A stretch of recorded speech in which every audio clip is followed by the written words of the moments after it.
Yeah. It's been a ride. I guess I had to. What if I just stay silent? What if I just stay silent? Come on up. If I stay silent, what happens? Like evil and not good things are gonna happen. Okay, now this is important. Tell us your name. Michaela. Michaela says evil things will happen. If I stay silent, I'm not neutral. You have to understand that. Kids in the last two circles said, well, thank you. Well, I don't want to get involved sometimes. I don't want to be a target. I don't want to be involved in this, and I just want to stay out of it. So I'm not going to say anything. Saying nothing doesn't mean that you're neutral, because if you say nothing, what are you really saying? Come on, tell me. You're saying that you don't care. Okay, you're saying you don't care. So then evil can persist, right? I don't care. What else are you saying? Come on up, tell me. That's okay. You are saying that's okay. When you don't say anything, you actually speak very loudly. Not saying anything is not silence. It's a loud yes to the person who's doing the hate and bullying to continue. It's permission. Your principal wanted me to really emphasize that, because it's hard to stand up, especially in middle school. I think it's a particularly hard time because you don't want to be judged. You don't want to become the next target. But if someone around you is doing something that is unkind, you have to say something. And I'm going to give you 3 ways. Are you ready? You can be an ally. Say that. Ally. You can be an advocate. Advocate. You can be an activist. Activist. But you can't stay silent. You can't stay silent. You can be an ally. You can be an ally. You can be an advocate. You can be an advocate. You can be an activist. You can be an activist. But you can't stay silent. You can be an advocate. You can be an advocate. You can be an advocate. But you can't stay silent. You go to school and you're worried that you're going to be picked on, or somebody's going to ask you to join them in a group to pick on someone. Do you know how much stress you put yourself in? But if you know with absolute certainty that the only thing that's going to happen at school is learning and kindness, how good does that feel? Good. Feels good.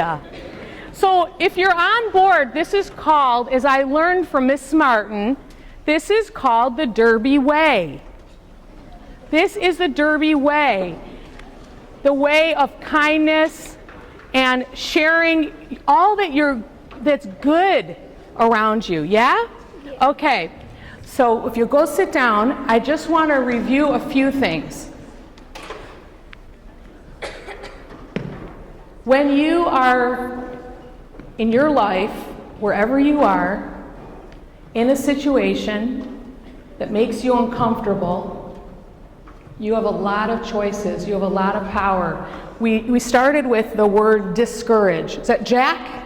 Yeah. Jack brought us that when somebody puts forward bullying or hate or any kind of harmful behavior, energy, they're meant to discourage you. They're meant to take away your power.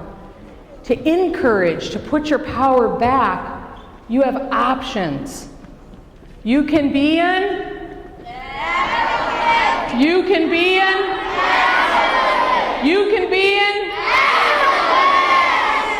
But if you stay silent, your silence is not quiet. It is very loud, because it's a big permission sign for the person who's doing harm to continue. So now I want to end by telling you a story. Has anyone been to the Henry Ford Museum in Detroit? Yeah? Have you been to the civil rights area? Has anybody ever sat on the very seat that Rosa Parks sat? Isn't it incredible? Doesn't it make you have shivers? Rosa Parks got on the bus in 1956 after a hard day of work. She was tired, and all she wanted to do was sit down. And the bus was full that day, and all the rows, the first rows where the white people sat were full, and then behind them there's rows where they let people of darker skin sit. And so she found the first row. She didn't sit at the front of the bus like we learned. She sat in the first row where people of dark skin were allowed to sit. And then 2 white men got on the bus.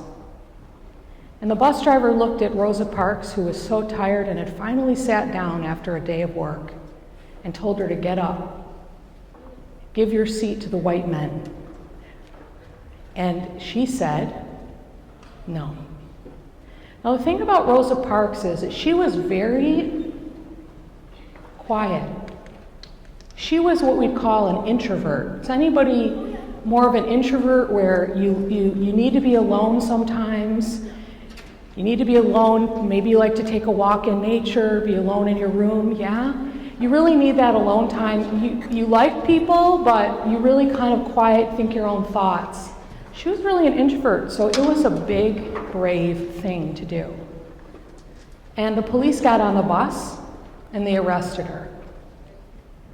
And on the day of her trial, word had spread, mostly through the churches, because there wasn't like social media, right?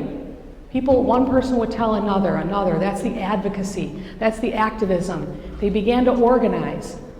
And on the day of her trial, no one rode the buses in Montgomery, Alabama, out of protest. And they essentially shut down the bus system because nobody was going to pay to ride the buses that day. And instead of riding, you could see people walking.